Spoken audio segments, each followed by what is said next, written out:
समझ गेलू बेटा? कुछ समझना ना आई पापा।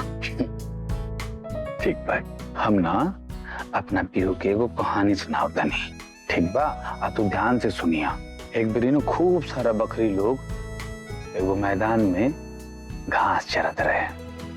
उनमें से एगो बकरी घास के ढूंढत ढूंढत बहुत आगे चल गई लिया। तो आगे चल गई लिया तो देखले कि एगो कुआं बा, और सूखल कुआं में खूब सारा घास भरल रहे, बड़ा बड़ा हरा हरा घास। वो बकरी सोचलस कि इजा तो खूब सारा घास बा, हम अपना सारा जो संगतिया दोस्त बकरी लोग बाड़ी सन उन्हीं के बुला लेतनी। तो आवाज दे के चिचिया के सारा बकरी के कुआं के भीरी बुला लेसिया। फिर सारा का सारा बकरी लोग सोचे लगलसिया कि भाई घास तो कुआं में बा, अगर कुआं में घास करे खातिर हमने के कूदब जाइब जा तो बहरी कैसे निकलब जा। सब कोई सोचते रहे, विचारते रहे। तब तक एगो बकरियों में कूद गईल घास खाए खातिर, और कूद तो गईल, लेकिन वही सोचे लागल घास तक खा ले और बहरी कैसे निकलब। सब कोई जब परेशान होके लागल, सारा का सारा बकरी लोग की तो फंस गईल कुआं में कूद के। पापा लेकिन लालच में पड़ के बकरी तो बहुत बड़ी गलती कर दी, कुआं में कूद के। हाँ बेटा, तू इतना छोट हो तब वही बात समझ गई लो। अब वो कुआं में से कैसे बाहर निकली, फिर तो मर जाए। हाँ बेटा, बेटा जब इंसान के आंख में लालच के पट्टी पड़ जाला ना, तो ओकरा न पहाड़ नजर आएला, ना खाई, ना कुआं, कुछ ना। पीहू के पापा, हमरा के सब बुझाता कि ई कहानी रउआ पीहू के ना हमरा के सुनावत बानी, लेकिन हम जवन कुछ भी कहनी हा कोनो लालच में पड़ के ना कहनी हा। और अजू जवन कुछ भी हमरा संगे भइल बा सबके सामने, वो रउआ के बुरा लाग रहल बानू कि राउर पत्नी सबके सामने मूर्ख साबित हो गईली, और ई बात से रउआ आहत बानी नू।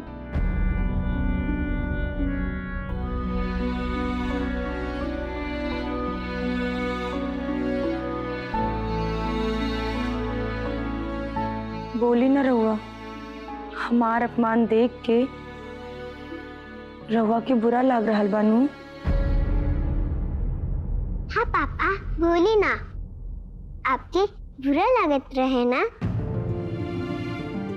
बेटा हमने के बड़ बुजुर्ग ने एगो बात कहेला, माने जितना पैसा और जितना ज्ञान बा उतने अपन पैर पसारे के चाहे। अगर उसे ज्यादा करल जाई तो गोड़ बहरी आ जाए, असली समझ बहरी आ जाए, तो फिर बहुत परेशानी होगी। वही खातिर कहाला कि लालच बहुत खराब चीज है। गलत काम के गलत नतीजा हो काला। जैसे बकरी लालच के चक्कर में कुआं में कूद गई, तुम्हें बताओ ओकरा कुआं में कूदे के चाहिए ना कूदे के चाहिए। समझदार बेटा हमार।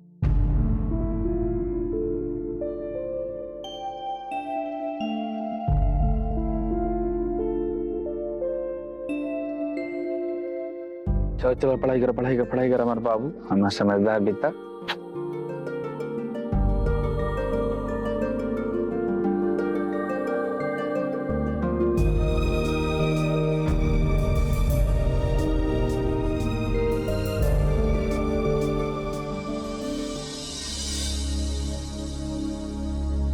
बाबूजी,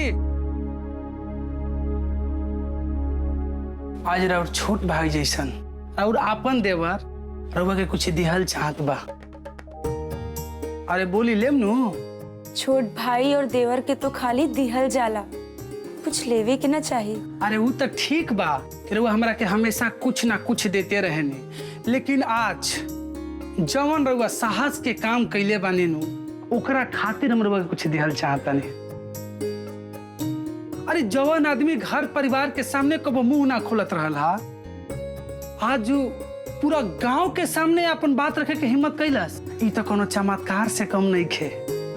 और एकरा खातिर हम रउआ के अपना स्कूल से प्राइज के रूप में मिलल कप दिहल चाहता है राउर शानदार भाषण खातिर।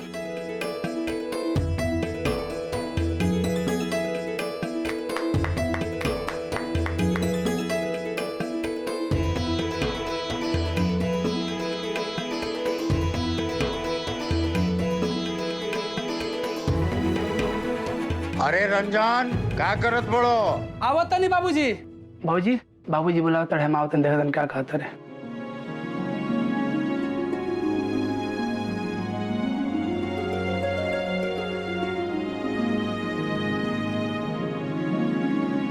पीहू के मम्मी जौन तू कर रहल बाड़ू ना उसमें बहुत प्रसन्न बानी। जब कोई तार बेइज्जती करेला ना, तार कतहु अपमान होखेला, तनिको अच्छा ना लागला। लेकिन आज सबका सामने, पूरा गांव जवार के सामने खड़ा होकर के जौन बोललू हो, कमाल कर दिले बड़ो। हमार छाती चौड़ा हो गई बाऊ बात से। जितना तारीफ करी हो बात के उतना कम बा। गलत सही तो होत रहा भाई, तो जीवन के हिस्सा। इंसान कुछ करी तब ना गलत सही के पता चली, करबे ना करी तो कहां से पता चली। लेकिन ओकरा खातिर साहस चाहिए। तू जो साहस दिखैले बाड़ू ना, वर्णन से परे अद्भुत। शाबाश। और एकरा खातिर तारा के दिल से बधाई। सचमुच में कमाल का दिल बड़ो तू।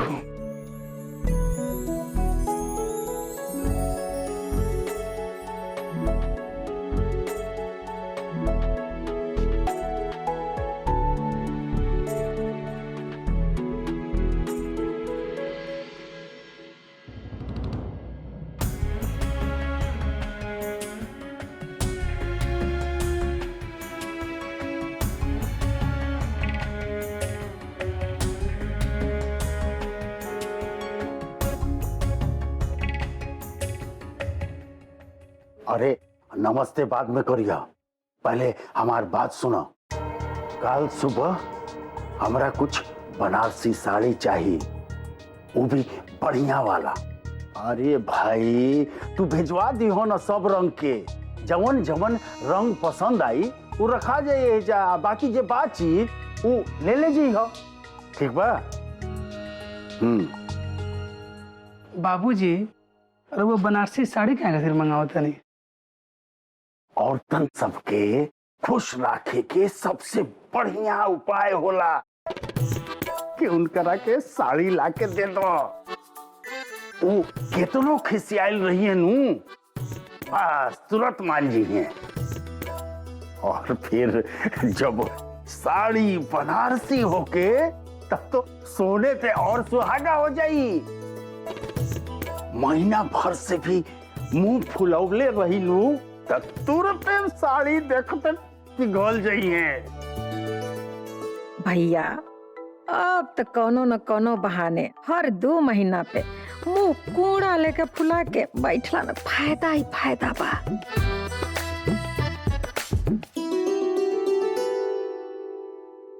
यही से सोचनी हाँ कि बनारसी साड़ी मंगवा दी ताकि सब के मन खुश हो जाए।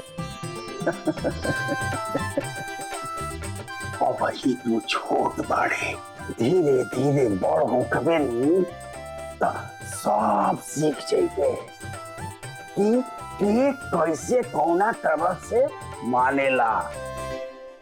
गुलाम से गुलामी करवावे खातिर कुछ ना कुछ तो औरत रहे के पड़ेला नु। जल्दी जवान हो जाओ जल्दी। माई अब बाबूजी के हम का कहीं और का नहीं, अपने लाडली बेटी के भी इतना सारा काम थमा के चल गई नहीं है। हमसे ना हो इतना काम। ससुराल से मायके हम एक काम करे खातिर रहनी है का, तो हम का करी? जब तहार बाबूजी सब कहिए दिल बड़न तो अब एक आदमी के तो ऐसा नहीं खन छोड़ ले कि हम तहार काम वो आदमी के दे दी। अब हमारे कुछ सोचे के पड़ी, ऐसा कोनो अक्ल लगावे के पड़ी कि सांप मर जाओ और लाठियों ना टूटे। हाँ माई, कुछ तो सोचे के पड़ी। माई, हमके एगो बात नहीं की समझ में आ कि मोहिनी भौजी अकेले इतना काम कैली कैसे है।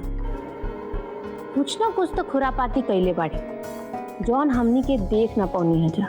नहीं तो 50 आदमी के खाना अकेले बनावल ही वो अकेले नहीं कर सकत। कुछ तो बात जरूर बा, दुल्हन अपन दिमाग हमेशा लगावे ली कोनो न कोनो चीज में। अरे भौजी, जौन छोटकी दुल्हन दिमाग चलावे ली न, वही हमनियों के दिमाग चलावे के पड़ी। काहे कहती हमनी के दिमाग चलावे के पड़ी? भौजी, कल हाकिम भैया नु हमार भैया मुंह फुला के बैठले के इनाम देवे वाला बाणे। ई का बकवास करते रुए बुच्ची? भांग हम किनी से खा के आइल बड़ू का? ना हो भौजी, हम भांग नहीं के खैले। भैया नु हमनी खातिर बनारसी साड़ी मंगवले बाणे। काल सुबह तक आ जाई। और वो कहत रहना ना कि रुसला पर जब साड़ी दिहल जाला नु तो मेहरारू खुश हो जाली कुल। इस सूरज पश्चिम से कैसे हो गए लगलन? ये बात तार भैया के दिमाग में कैसे आइल हो? हाँ माई, कि वो अच्छा काम भी करेला ना ताकि विश्वास ही ना होला। हमरा विश्वास नहीं के हो तो तहां लोग के विश्वास होता नु तो ठीक बा, मान जाता नहीं।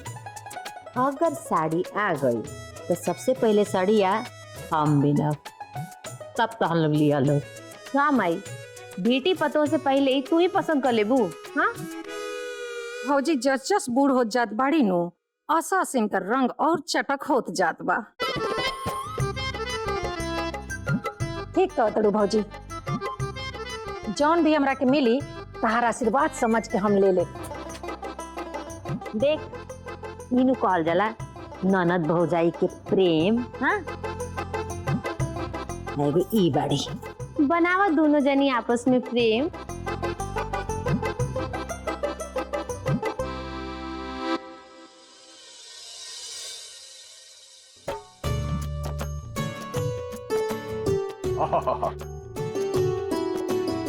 का साड़ी बा,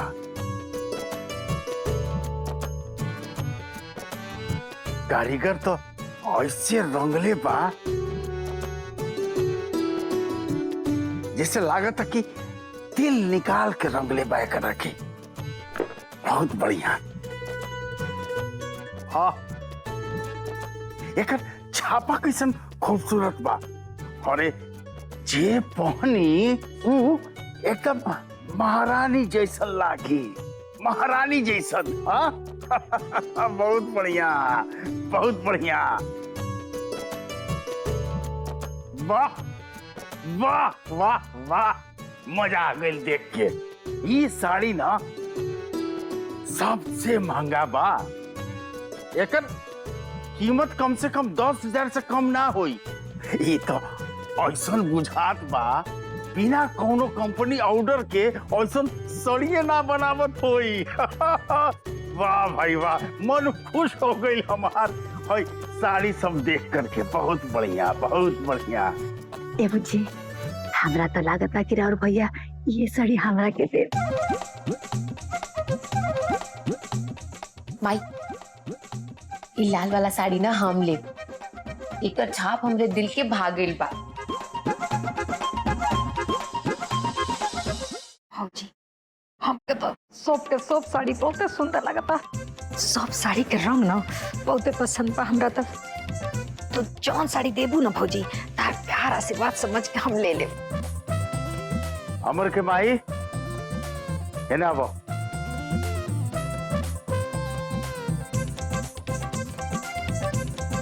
जी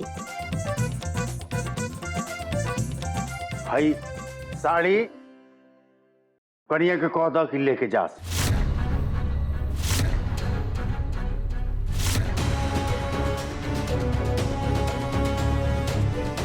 ये सब साड़ी कनिया अपना हाथे उपहार में दिहन। अरे वो औरतन सब ना जे खिसियाल रहली हा, तो हम ओकरा के बोलवनी है दुआरे। वो कन्या अपना हाथ से ये साड़ी उन लोग इनके बांटी हन।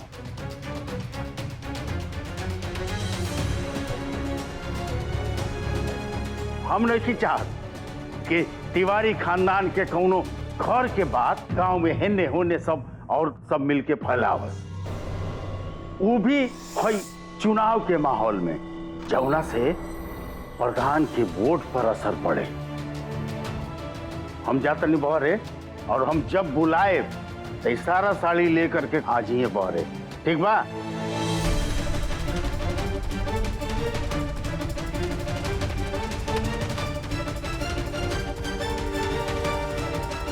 ए बुच्ची, तू तो बड़ा खुश होत रहलू अपन भैया के दरिया दिली देख के। हाँ, बड़ा कहत रहलू कि ये भौजी हई साड़ी तारा में बड़ा निक लगी, हई साड़ी तारा में बड़ा जची।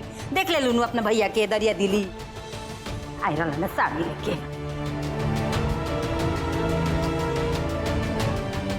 अरे माई, कन्या प्रधान के सबके सामने इज्जत और सम्मान भी तो बढ़ावे के बा।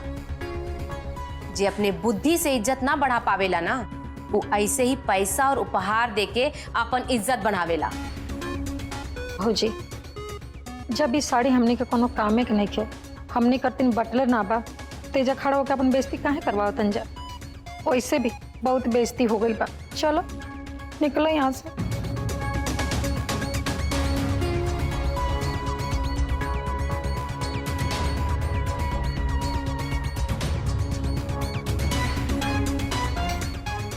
दीदी तनी आराम से, हाँ धीरे धीरे। जब चाचा जी कहियन तभी जाके रहुआ देव नु। तो का है ना दीदी, अब जब हमरा के राव निजी सहायक बना दे गइल बा तो काहे चिंता करत तनी, हमरो कोनो फर्ज बनेला नु। हाँ सही कहत तनी नु। रख दी, अभी रख दी, हम बानी रखी रखी रखी।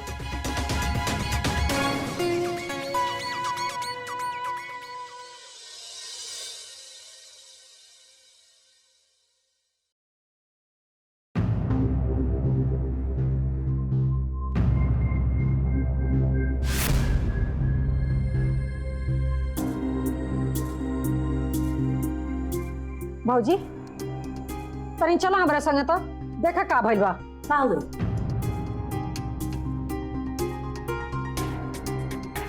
भौजी, हई देखा हमरे कमरा में केहू ताला मार देले बा। माई, ए माई, हेने आओ।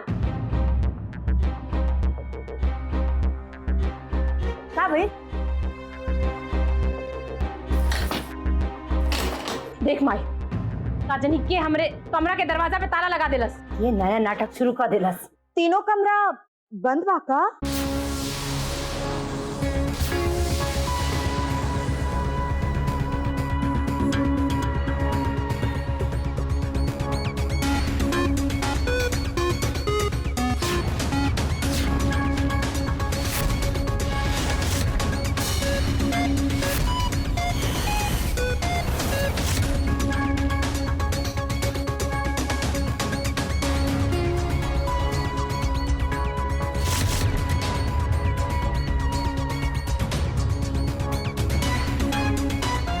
तीनों कमरा बंद बानू?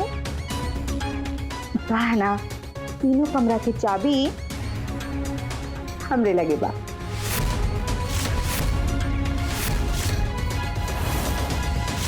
ये कौन नया नाटक शुरू कर देलू दुल्हन? हमने के तीनों जने के कमरा के दरवाजा पे ताला काहे जड़ देलू? और दिखा के चाबी चलावत बाड़ू। दो चाबी। हमने के कमरा के चाबी दे तड़ू कि नहीं? बुआ, अभी हमें चाबी ना दे सकेला। चाबी ना मिली मतलब? तोहर दिमाग खराब हो गई बा का? काहे ना मिली हमने के कमरा के दरवाजा के चाबी? बोला। वो ऐसे ना मिली बुआ जी, कैसे कि चाचा जी जौन जौन हुकुम देलन नु, ई घर में वो जरूर होला।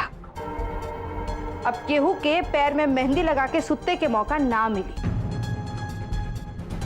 एक दिन चाचा जी रवा लोग के जौन जौन काम देले वाली नु, चुपचाप कर ली जा। झाड़ू पोछा, कपड़ा धोल, बर्तन धोल, सब काम कर ली जा। बस सब काम करके चाबी हमारे लगे से ले ली जा। चाचा जी कहले बड़न तो ये काम करे के कि ना करे के एक हिसाब रखे वाला तू क्या होता हूँ? मोहिनी भौजी, हाँ ये जौन आदेश तो हमनी के दे रहल बाड़ू, ये आदेश देवे के अधिकार के देला सता के? बताओ, हाँ बताओ। हुकुम तो ऐसे चलाओ तरी जैसे कि घर के इनकर के प्रधान सचिव बना दिया गई बा। अरे रे चाची जी, रवा के नहीं के पता का? हम बताओ थे। हाँ वो कहा ना कि चाचा जी जौन जौन हुकुम दिलन नु ई घर में उ जरूर होला। अगर हम चाचा जी के खिलाफ जाए तो रवानियन हमरा के भी चाचा जी घर से बाहर निकाले के फरमान जारी कर दियन तो हम का करब बताई तो? देखो दुल्हन, हमनी के कमरा के चाबी तू चुपचाप दे दा।